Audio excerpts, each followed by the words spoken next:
Halo, tes. Halo, halo. Halo Pak, halo Pak. Oke, sebentar. Iya, Pak.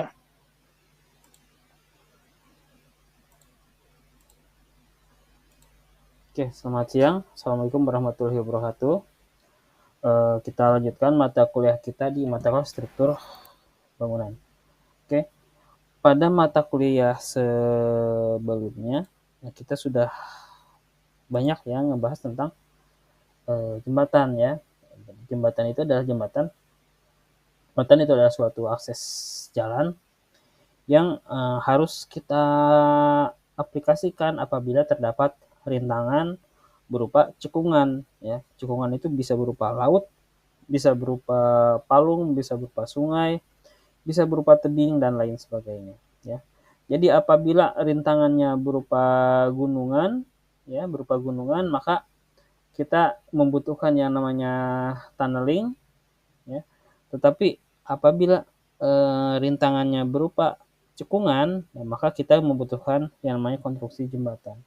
Nah, jembatan itu banyak macamnya, ada yang jembatannya simple beam ya, seperti yang kita sedang pelajari di teknik jembatan. Lalu ada jembatan yang bentangnya lumayan panjang ya, lumayan panjang. Nah, ini bentukannya banyak ya, ada yang berupa kabel stay, ya, jembatan kabel, ada juga jembatan cantilever, ya, cantilever. Oke, ada juga yang namanya sebentar,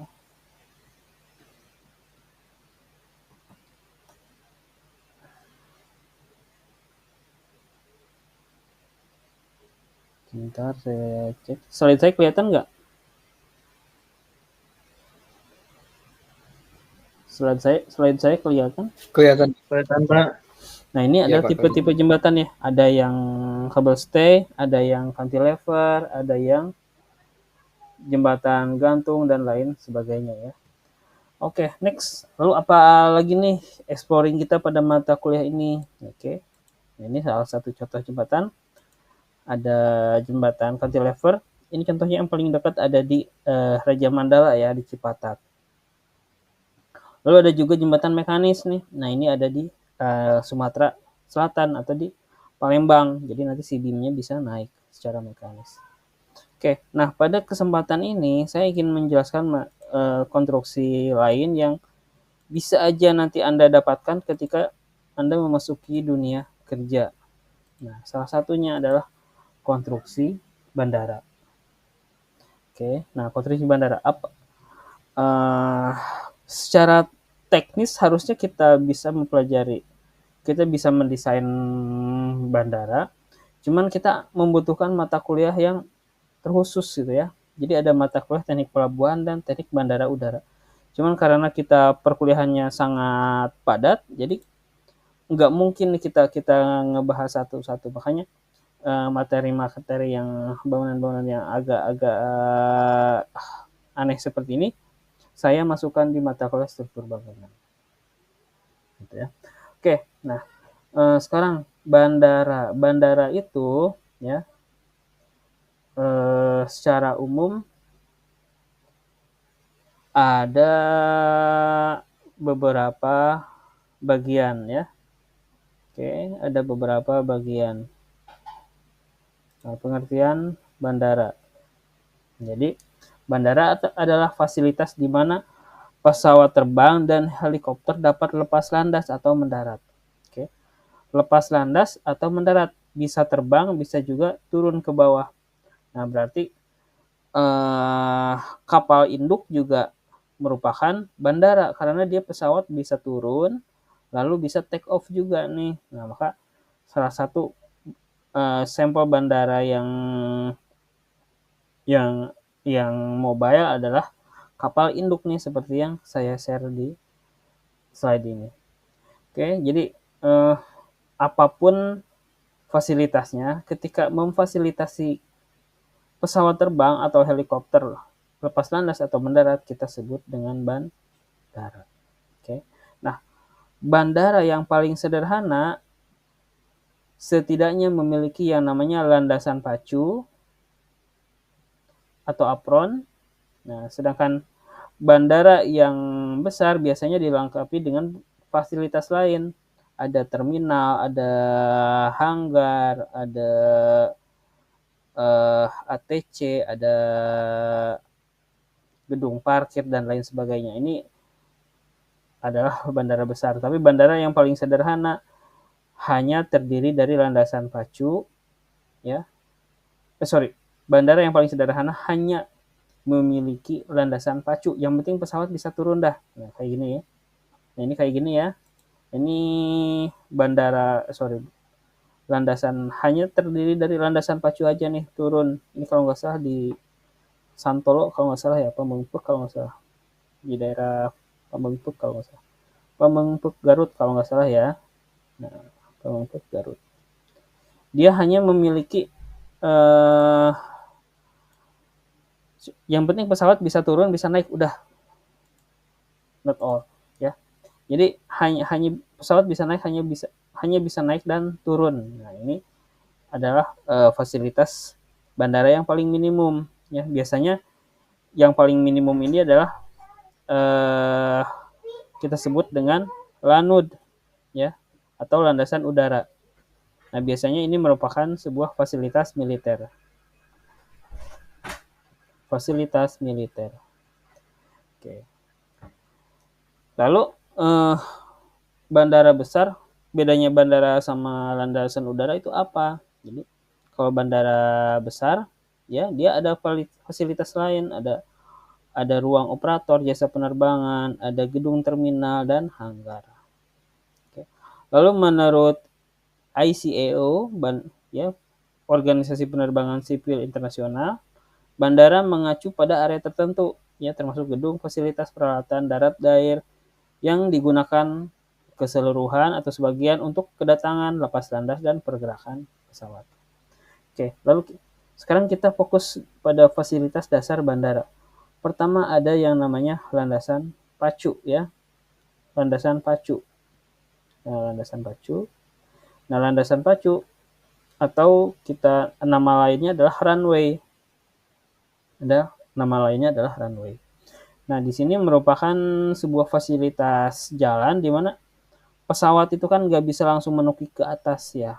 Kecuali helikopter dia bisa VTOL ya, vertical take off and landing. Tapi kalau pesawat biasa dia memerlukan sebuah jalan nih, jalan ya. Nah, jalan untuk fasilitas pesawat bisa terbang, bisa mendarat ataupun lepas landas kita sebut dengan landasan pacu atau runway. Nah, okay. Nah, landasan pacu ini ada kelasnya nih ya. Oke.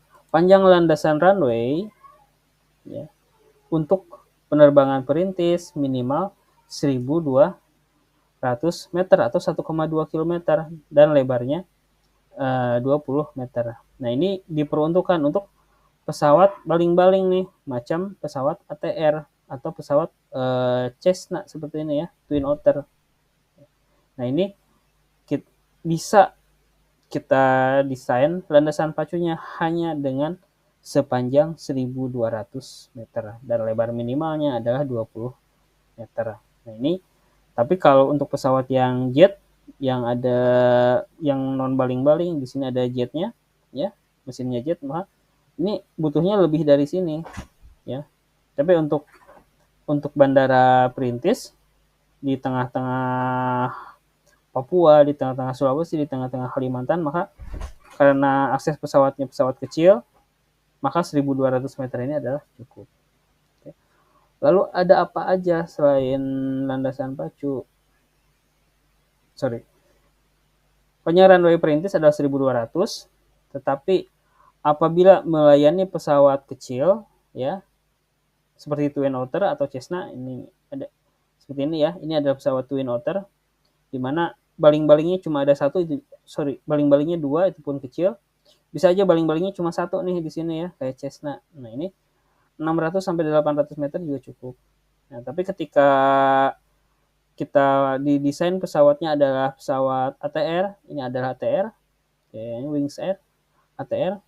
Nah, ini minimal adalah 1.200 ya. Tapi kalau apabila pesawatnya kecil nih kayak CN235, Twin Otter, terus ada Cessna dan lain sebagainya, pesawat-pesawat kecil, pesawat-pesawat perintis yang di tengah-tengah wamena, di tengah-tengah lembah Baliem di Papua. Nah, kita di desain landasan pacunya hanya sebesar 600 sampai 800 meter.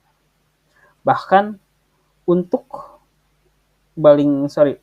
untuk yang 600 meter ini kadang-kadang si landasan pacunya juga nggak ada perkerasannya, nggak ada pavementnya, cukup dari tanah aja juga cukup, yang penting dia rata, masih mencukupi nih ya, apabila pesawat yang dilayaninya hanya berupa pesawat-pesawat kecil seperti ini ya. Oke, lalu fasilitas di bandara ada apa aja? Nah, oke ya, lalu ada, nah yang kalau tadi ada tempat di mana pesawat itu bisa take off atau landing. Nah, ini ada juga yang namanya tempat parkir pesawat atau kita sebut dengan apron. Ya, apron. Oke. Kita lihat di sini ada beberapa bagian. Ini adalah landasan pacunya, mungkin ada di sebelah sini. Nah, lalu kan nggak mungkin nih si pesawat parkir sama landasan pacunya disatuin juga kan nggak mungkin, bisa aja ketabrak. Maka butuh area lain, kita sebut dengan apron atau tempat parkir pesawat. Nah, di mana pesawat ini merupakan area untuk pesawat itu standby, melakukan preventive maintenance, lalu bongkar muat isi dari itu pesawat ya. Di sini di desain harus sangat kuat karena si pesawat dia akan diam ya, statis. Nah, maka di sini menggunakan beton bertulang. Nah, di sini juga pada area apron juga ada bangunan lain untuk mengawasi keluar masuknya pesawat. Nah, ini kita sebut dengan ATC atau Air Traffic Control. Ya. Nah, ini dikendalikan oleh ATC Air Traffic Control, di mana setiap pesawat tidak boleh masuk dan tidak boleh keluar tanpa seizin dari menara ATC atau kita sebut Air Traffic Control. Ya. Oke, di sini kecelakaan sering terjadi di bandara. Penyelamatan udara disediakan termasuk peleton penyelamat, peleton pemadam kebakaran, ambulan dan lain sebagainya. Nah, ini semuanya aktivitasnya ditumpuk di yang namanya apron atau tempat parkir pesawat. Nah, sekarang kita sedikit berbicara untuk mendesain sebuah yang namanya runway. Nah, runway itu ada beberapa bagian ya. Jadi ada beberapa bagian dari runway. Oke. Nah, di sini ada juga yang namanya clearway ya. Nah, misalnya runway-nya ada di sini. Nah, maka setelah area runway ini kita tidak boleh mendirikan apapun di sini. Ya, ini harus kosong. Harus kosong. Ini kita sebut dengan clearway. Nah, clearway ini diperuntukkan apabila ada pesawat yang gagal take off atau gagal lepas landas, maka harus kita sediakan area. Nah, area ini kita sebut dengan runway. Oke. Clearway adalah area persegi panjang di darat atau di perairan dikendalikan oleh otoritas bandara dan merupakan area aman bagi pesawat lepas landas pada ketinggian tertentu. Ya, jadi di ujung landasan posisinya harus bersih, tidak boleh ada apa-apa. Nah, kalau kita lihat di sini pesawat take off-nya di sini nih, ini take off. Ini area take off atau area namanya lepas landas ya, area take off. Nah, take off. Nah, di sini clearway itu adanya di depan area take off. Nah, adanya di sini kita sebut dengan clearway. Nah, oke. Panjangnya setidaknya adalah 75 meter. Setelah selesainya itu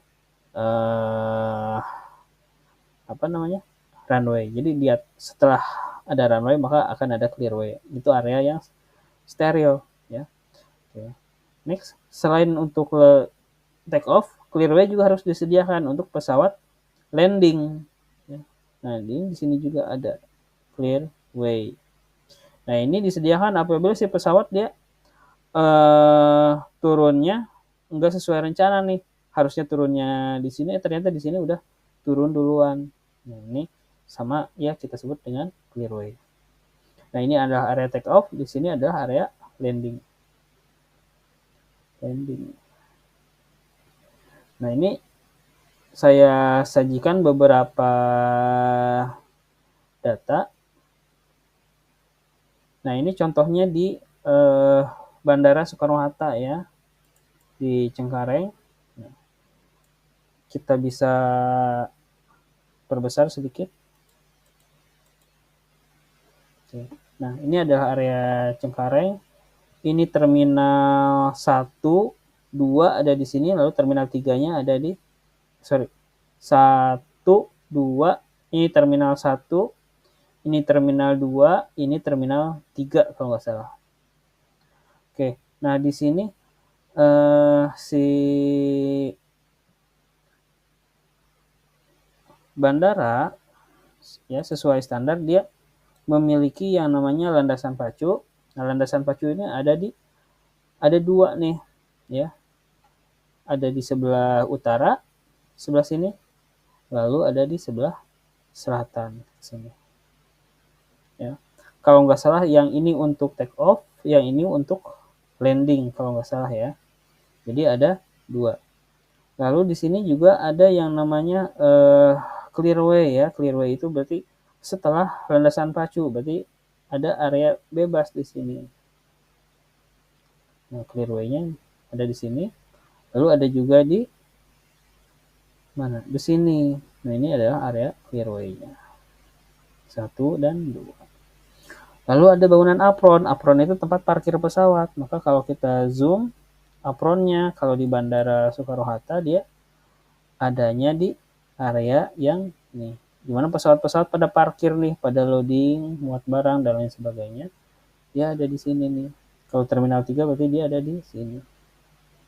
Kalau terminal 1 berarti ada, ini adalah apronnya nih, atau tempat parkir pesawat. Nah, karena si Soekarno-Hatta ini bandaranya sangat sibuk ya, padat, nah maka selain ada landasan pacu juga harus ada holding bay. Jadi ketika pesawat, apalagi kalau pagi ya, pesawatnya dia banyak yang berangkat, nggak mungkin satu kali berangkat 2 pesawat, nggak mungkin juga, maka ada yang namanya holding bay. Jadi sambil nunggu antrian pesawat itu dia baris di sini 1, 2, 3, 4, 5, 6, 7, 8 ya. Dia pada baris di sini ya. Karena si landasan pacu ini nggak bisa nih berangkat lebih dari 2, nggak bisa, harus satu-satu nih supaya bisa diawasi. Nah, ini kita sebut dengan holding bay. Oke, ada yang ditanyakan sampai sini?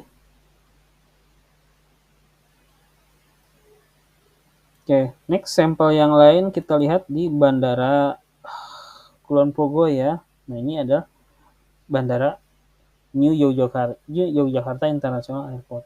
Nah, sama ya, terdiri dari runway atau landasan pacu. Nah, landasan pacunya ada di sini. Ya, ini adalah landasan pacu atau runway. Clearway-nya di mana? Nah, clearway-nya ada di sini. Nah, cuma bedanya, kalau tadi si Bandara Soekarno-Hatta dia runway-nya ada 2, landasan pacu sama untuk mendarat sama untuk take off. Nah, ini landasan pacunya disatuin nih, untuk take off sama landing dia sama, hanya 1 runway. Tapi arahnya ke sana.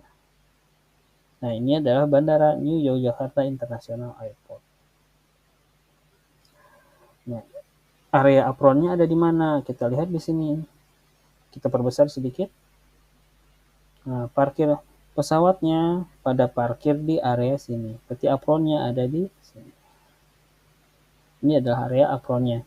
Ini runway-nya, di holding bay-nya ada di sini. Ini ada holding bay. Jadi pesawat sebelum dia take off dia pada baris dulu, antri ya, nunggu antrian dia si pesawat bisa terbang. Oke, next. Nah, selain ada runway, ada juga stopway. Nah, stopway. Nah, stopway ini stopway ini adalah area segi 4 di permukaan tanah pada ujung landasan ya, yang disiapkan sebagai area aman bagi pesawat yang gagal take off atau gagal take off. Nah, lebar stopway sama dengan lebar runway.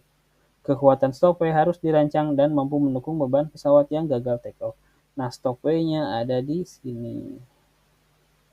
Jadi di dalam area clearway ada yang namanya stopway. Stopway-nya kita dedikasikan untuk pesawat yang dia gagal take off atau gagal mendarat ya. Jadi misalnya dia remnya blong, ya dia misalkan remnya blong, dia baru mau mendarat dari sini, remnya blong nggak bisa berhenti, maka kita sediakan area stopway. Nah, stopway.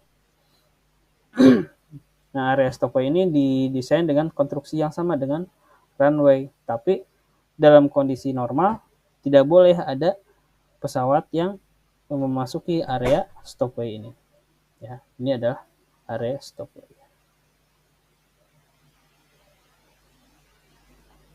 Oke. Nah, lalu ada komponen lain lagi yang namanya clear distance ya. Jadi ada beberapa istilah yang harus kita pahami. Jadi seandainya nanti Anda bekerja di Angkasa Pura atau menjadi kontraktor Angkasa Pura, nanti Anda akan akrab dengan istilah-istilah seperti ini. Ada runway, ada stopway, ada apron. Nah, lalu ada istilah lain ya, yaitu TORA, ya, yaitu take off run available, ya, panjang runway yang tersedia dan mencukupi untuk area pesawat. Nah, ini adalah panjang runway. Nah, ini panjangnya kita sebut dengan TORA ya, panjang runway yang tersedia. Ini harus kita desain berdasarkan jenis pesawat rencana nih. Kalau pesawat kita cuma baling-baling ATR atau Twin Otter atau Cessna ya, nah ini harusnya nggak terlalu panjang. Tapi kalau untuk pesawat yang agak-agak berat seperti ATR, lalu ada Boeing ya, jadi kita harus mendesain TORA ini minimal sebesar 1,2 km. Nah, ini panjang runway yang tersedia untuk mencukupi untuk akselerasi pesawat take off. Jadi ketika pesawat kecepatan 0 sampai kecepatan dia bisa take off, kita harus desain mencukupi. Oke, lalu ada istilah lain yaitu take off distance available. Ya, jarak tempuh akselerasi pesawat di runway ditambah clearway. Nah, kalau si TORA tadi sampai dengan pesawat take off, ya, berarti dari kecepatan 0 sampai dia take off-nya di sini kita sebut dengan TORA, take off run available. Lalu ada take off distance available. Jadi ketika pesawat 0 ditambah dengan area clearway kita sebut dengan TODA atau take off distance available. Jarak tempuh akselerasi pesawat ditambah dengan clearway.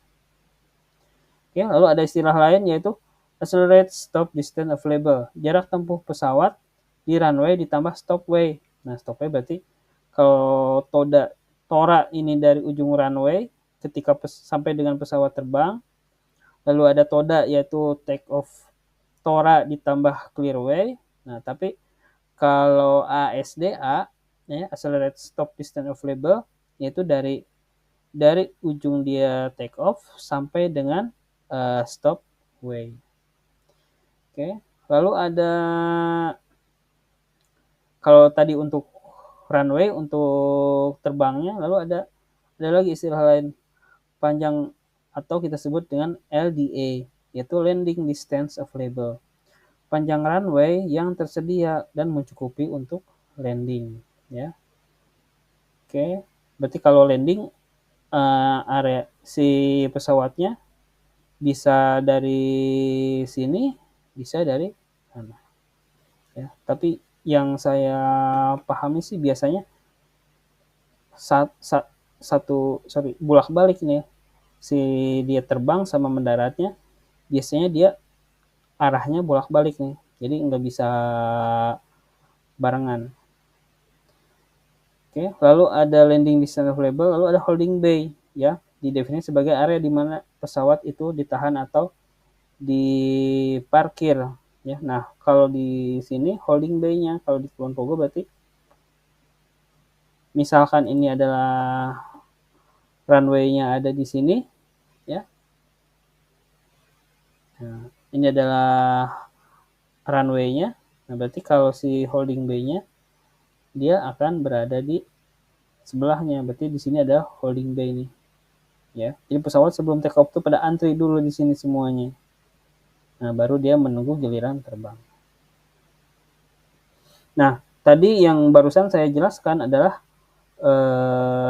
bangunan-bangunan atau fasilitas yang kaitan dengan pesawat take off dan landing.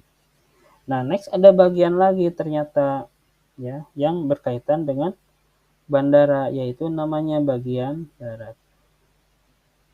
Nah, bagian darat ini kita sebut yang namanya, biasanya kita sebut dengan terminal, ya. Nah, di sini kita sebut dengan terminal. Biasanya kita sebut dengan terminal. Terminal. Nah, makanya kalau kita pesawatnya di Bandara Soekarno-Hatta, kita akan berada pada beberapa pilihan nih, terminal 1, ada terminal 2, terminal 3, gitu ya. Nah, berarti di sini bagian daratnya ada 3. Nah, di sini di bagian darat ini merupakan fasilitas-fasilitas untuk mendukung sirkulasi penumpang. Nah, ini kita sebut dengan concourse, ya. Ini urusan administrasi diurusin di sini semuanya, yaitu check in, lalu ada imigrasi dan lain sebagainya, kita sebut dengan bagian darat. Oke. Lalu ada juga bandara-bandara yang kita sebut dengan bandara-bandara dengan fasilitas yang sangat minim, ya, minim. Nah, kalau tadi bandara udara itu ada bagian runway, ada bagian daratnya. Nah, lalu ada juga bandara yang dia sangat sederhana. Nah, salah satunya adalah di Bandung, kita di Landut Sulaiman nih, ya. Ini ada Jalan Kopo. Nah, di sini ada sebuah bandara, tapi dia hanya berupa landasan udara. Dia hanya ada runway di sini. Hanya ada runway. Nah, maka biasanya kalau fasilitas-fasilitas seperti ini kita sebut dengan lanud. Karena diperuntukkan bukan untuk masyarakat umum, dia diperuntukkan untuk latihan, untuk militer, untuk pesawat-pesawat tempur dan lain sebagainya. Dia ada juga, tapi dia hanya terdiri dari sebuah landasan pacu, ya. Hanya ada satu landasan pacu. Kadang di aspal, kadang juga enggak nih. Kadang cuma rumput doang. Yang penting pesawat bisa turun deh. Nah, ini kita sebut dengan landasan udara. Next, lalu ada contoh lain lagi nih, landasan udara. Nah, ini adanya di Rumpin Bogor, ya, di Rumpin Bogor. Nah, tapi ini diperuntukannya untuk militer, ya. Dia hanya landasan pacu aja, tok, ya. Tapi dia ada punya ATR. Nah, ini ada salah satu contoh dari landasan udara. Lalu ada contoh lain, Bandara Perintis. Nah, ini ada di Cijulang, ya, ada di Pangandaran. Nah, cuman di sini fungsinya bukan landasan udara lagi, tapi berubah menjadi sebuah bandara. Nah, kenapa? Karena di sini dia si landasan udara ini melayani penumpang umum, ya, melayani penumpang umum, khususnya Susi Air. Meskipun pesawatnya kecil-kecil, di sini ada eh, aktivitas penumpang umum. Nah, ini adalah runway-nya sepanjang ini, ya, sepanjang ini adalah runway. Nah, tapi untuk terminalnya ada di mana? Terminalnya ada di sini. Nah, ini adanya di Pangandaran, ya, Pangandaran, daerah Cijulang. Nah, ini kita sebut dengan bandara karena meskipun kecil tapi dia melayani penumpang umum dan ada bangunan atasnya, ada layanan check-in, ada layanan imigrasinya juga. Nah, ini ada di Nusa Wiru, daerah Cijulang, Pangandaran. Nah, next contoh lagi ada di mana ini? Nah, ini masih di Nusa Wiru, ini di Cijulang. Nah, dia hanya melayani pesawat-pesawat kecil, ya. Kalau pesawat besar dia karena dia harusnya runway-nya cukup ya untuk ATR, ini pasti lebih dari 1,2 meter. Cuman karena traffic penumpangnya sedikit, kecil, nah maka di sini hanya melayani pesawat-pesawat kecil. Contohnya di sini kita hanya ada pesawat-pesawat baling-baling semuanya, atau pesawat Cessna atau Twin Otter di sini, ya. Nah, ini kita sebut dengan Bandara Cijulang. Lalu ada lagi bandara, ya mungkin kita sebut landasan pacu juga, ada di Hasanuddin Makassar, ya. Nah, tapi di sini Hasanuddin dia fungsinya ganda nih. Selain dia bandara, ada bangunan atas, dia melayani juga penumpang umum, tapi dia juga merupakan markas dari TNI AU. Maka di sini pesawat-pesawat tempur dia akan bermarkas di sini nih. Ada Sukhoi, ada F-16 dan lain sebagainya, dia akan parkirnya di Hasanuddin.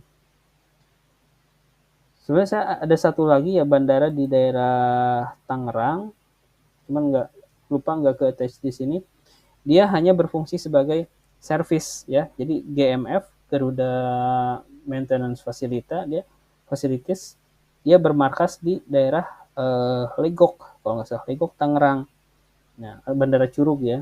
Nah, itu dia fungsinya hanya sebagai fasilitas maintenance pesawat-pesawat komersil. Nah, ini adalah bagian atasnya.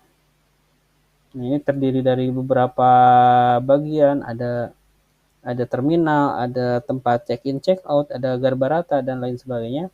Lalu yang ini adalah bagian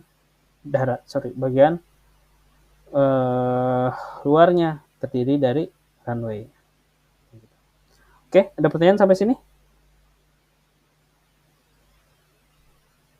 Halo? Mau tanya Pak, Ya, silahkan. kalau bandara yang di Pondok Cabe itu bandara apa ya Pak? Atau Oke. cuma tempat pemarkiran pesawat-pesawat militer sama polisi militer?